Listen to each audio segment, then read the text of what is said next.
আজকে একটা ফুলের ডিজাইন করছি। প্রথমে আমি ফুলটা এঁকে নিচ্ছি। দেখেন ফুলটা আঁকার পর এখন কলম দিয়ে আমি দাগ টেনে টেনে দিচ্ছি, যে ফুলের পাপড়ির মধ্যে এভাবে টেনে টেনে ডিজাইন করে দিচ্ছি। প্রতিটা পাপড়ির মধ্যে এভাবে ডিজাইন করা হবে। এবার টেনে টেনে দিয়ে একটা ডিজাইন তৈরি হলো। দেখেন হয়ে গেছে মোটামুটি ডিজাইন, ফুলের ডিজাইনটা করা শেষ হয়েছে।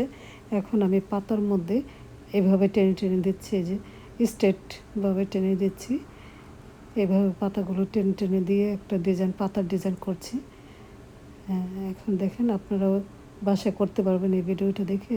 আমার মনে হচ্ছে কলমটা কালি জমে গেছে, এই জন্য টানগুলো মাঝখানে মাঝে মধ্যেই হয়ে যাচ্ছে, কালি আসছে না, কালি আসতেছে না, আটকা আটকে যাচ্ছে বা পেনটা ডিস্টার্ব করছে।